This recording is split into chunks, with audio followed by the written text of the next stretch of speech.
नमस्कार दोस्तों, अब आज यानी कि 23 जून के टॉप हेडलाइंस पर नजर डालते हैं। अमेरिका द्वारा किए गए मिलिट्री हमले पर ईरान के सुप्रीम लीडर अली खामेनी भड़क उठे।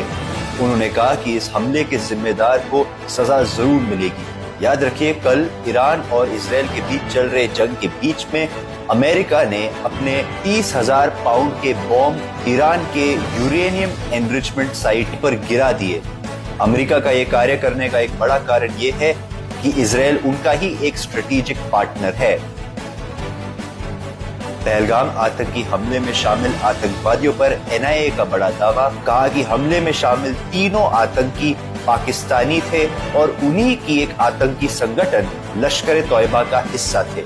याद रखिए, इसी साल 22 अप्रैल को जम्मू कश्मीर के पहलगाम में एक आतंकवादी हमला हुआ था जिसमें 26 लोग मारे गए। आंध्र प्रदेश के गुंटूर जिले में हुए रोड एक्सीडेंट मामले में पूर्व मुख्यमंत्री जगन मोहन रेड्डी समेत 6 लोगों पर केस दर्ज। इस दुर्घटना में एक व्यक्ति की मौत हुई और वो व्यक्ति जगन मोहन रेड्डी की ही पार्टी वाईएसआरसीपी के एक बुजुर्ग कार्यकर्ता थे।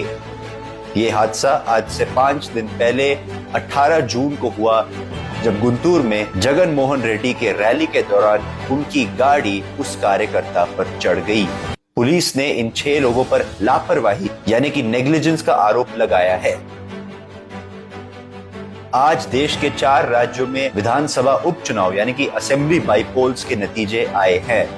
इलेक्शन कमीशन की वेबसाइट के मुताबिक पश्चिम बंगाल की कालीगंज सीट पर तृणमूल कांग्रेस लीड कर रही है और उनकी जीत लगभग तय हो गई है। फिर गुजरात के काडी सीट पर बीजेपी जीत चुकी है और विसावादर सीट पर आम आदमी पार्टी जीत चुकी है। इसके बाद केरल के नीलंबूर सीट पे कांग्रेस जीत गई है और आखिर में पंजाब के लुधियाना वेस्ट सीट पर आम आदमी पार्टी जीत चुकी है। भारत और इंग्लैंड के टेस्ट सीरीज के पहले मैच का आज चौथा दिन चल रहा है। लाइव अपडेट के मुताबिक भारत के सेकेंड इनिंग्स का स्कोर अभी 103 रन पे 3 विकेट है, यानी कि 103 for 3 है और फिलहाल ऋषभ पंत और केएल राहुल बैटिंग कर रहे हैं। याद रखिए, भारत ने अपने पहले इनिंग्स में 471 रन बनाए थे और उसके जवाब में इंग्लैंड 465 रन पर ऑल आउट हो गई थी। अब भारत के सेकेंड इनिंग्स का ये स्कोर उन्हें फिलहाल इंग्लैंड पर 109 रन की लीड देता है। जैसे मैंने पहले कहा, इन दोनों टीम्स के बीच में 5 मैच की टेस्ट सीरीज खेली जा रही है और ये उस सीरीज का पहला मैच था जो कि इंग्लैंड के लीड्स में खेला जा रहा है। नमस्कार दोस्तों, अब आज यानी कि 24 जून के टॉप हेडलाइंस पर नजर डालते हैं। इजराइल के डिफेंस मिनिस्टर इजराइल कैट्स ने ईरान के कैपिटल तेहरान पर हमला करने का दिया ऑर्डर। इजराइल ने ये कदम ईरान पर अमेरिका और कतर द्वारा घोषित किए गए सीज फायर को तोड़ने का आरोप लगाते हुए उठाया है। इजराइल ने यह भी आरोप लगाया कि ईरान ने सीज फायर तोड़कर उन पर फिर से हमला करना शुरू किया है, लेकिन ईरान ने इस आरोप को खारिज किया है।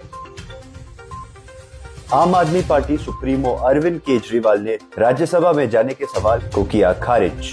ये सवाल कल आम आदमी पार्टी के संजीव अरोड़ा के पंजाब की लुधियाना वेस्ट असेंबली बाईपोल जीतने के बाद उठा। संजीव अरोड़ा आम आदमी पार्टी के राज्यसभा एमपी है और अब पार्टी को उनके बदले किसी और को राज्यसभा में भेजना पड़ेगा। चुनाव आयोग ने leader of opposition Rahul Gandhi के महाराष्ट्र विधानसभा चुनाव में धांधली यानी कि रिगिंग करने के आरोप को किया खारिज। चुनाव आयोग ने इस मुद्दे पर चर्चा करने के लिए उन्हें मिलने का आमंत्रण भी दिया है।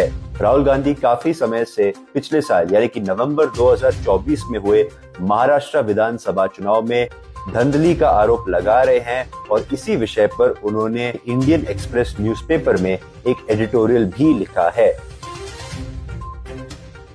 दुनिया भर की क्रूड ऑयल कीमतों में आई 5% की भारी गिरावट। ये गिरावट अमेरिका के इजराइल ईरान जंग में सीज फायर घोषित करने के बाद हुआ है। क्रूड ऑयल की मौजूदा कीमत $65 पर बैरल के आसपास है। भारत और इंग्लैंड के पहले टेस्ट मैच का आज आखिरी दिन शुरू हो चुका है। इंग्लैंड के लिए जीत का टारगेट 371 रन्स है। लाइव अपडेट्स के मुताबिक इंग्लैंड का स्कोर 47 फॉर नो लॉस है और फिलहाल जैक क्रॉली और बेन डकेट उनके लिए बैटिंग कर रहे हैं। यानी कि इंग्लैंड को अभी मैच जीतने के लिए इस आखिरी दिन में 325 रन चाहिए। क्या इंग्लैंड इस टारगेट को आज के दिन अचीव कर पाएगा? क्या भारत विकेटों की झड़ी लगाकर इंग्लैंड को आज के ही दिन ऑल आउट कर सकता है, या कहीं ना कहीं ये मैच एक ड्रॉ की तरफ जाता हुआ दिख रहा है? इसका पता तो हमको आज दिन के अंत में चलेगा। नमस्कार दोस्तों, अब आज यानी कि 25 जून की टॉप हेडलाइंस पर नजर डालते हैं। अमेरिकन एजेंसी नासा का एक्सएम-4 मिशन आज दोपहर को सक्सेसफुली हुआ लॉन्च। इस मिशन में भारत के शुभांशु शुक्ला समेत 3 और एस्ट्रोनॉट विमान में इंटरनेशनल स्पेस स्टेशन के दौरे पर निकल चुके हैं। स्पेस स्टेशन तक की यात्रा 28 घंटे में समाप्त की जाएगी। शुभांशु मिश्रा 1984 में राकेश शर्मा के बाद केवल पहले भारतीय है जिन्हें स्पेस की यात्रा में शामिल होने का अवसर मिला। आज देश में 50 साल पहले लगाई गई इमरजेंसी यानी कि आपातकाल की 50वीं सालगिरह है। आज ही के दिन यानी कि 25 जून 1975 को तब की प्रधानमंत्री इंदिरा गांधी ने देश में ऑफिशियली इमरजेंसी डिक्लेयर किया था। इस घोषणा के बाद ये इमरजेंसी 21 मार्च 1977 तक रहा और इसमें औपचारिक रूप से देश के संविधान, संवैधानिक संस्थाओं और लोगों की आजादी को कमजोर किया गया। रेलवे के पैसेंजर टिकट फेयर में 1 जुलाई से बढ़ेगी कीमत।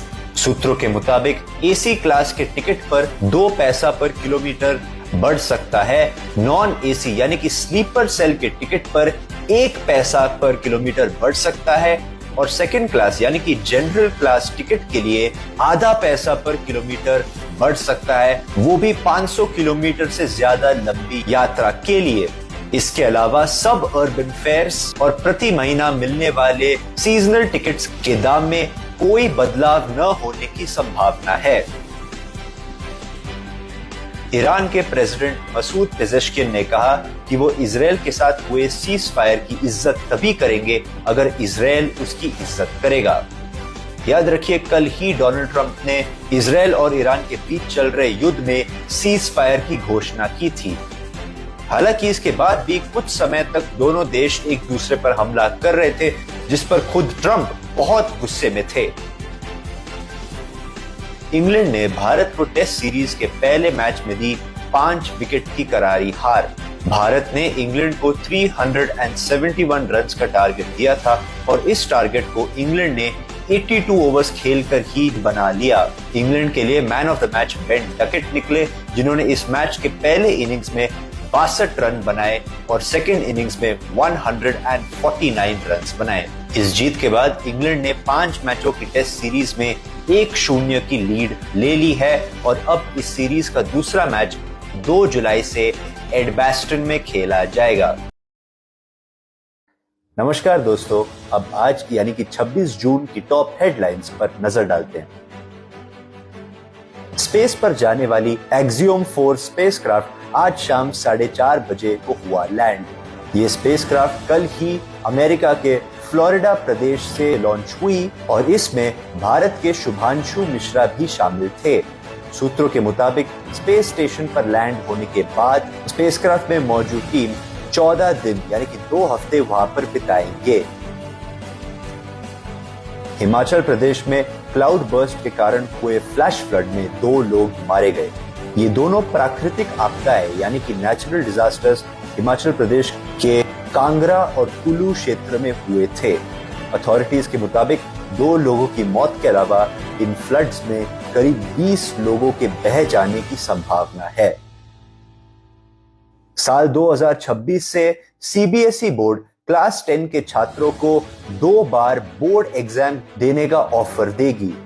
इस ऑफर में हर छात्र को पहले सेट ऑफ एग्जाम्स के लिए तो आना ही होगा, लेकिन उसके बाद उन्हें अपना प्रदर्शन सुधारने के लिए एक दूसरा सेट ऑफ एग्जाम्स भी दिया जाएगा, लेकिन उसके लिए उन्हें मैथ्स, साइंस, सोशल साइंस और 2 लैंग्वेज पेपर्स में से कोई भी 3 सब्जेक्ट को चुनना होगा, जो कि सीबीएसई के इन दोनों बोर्ड एग्जाम्स के लिए फाइनल पॉलिसी है।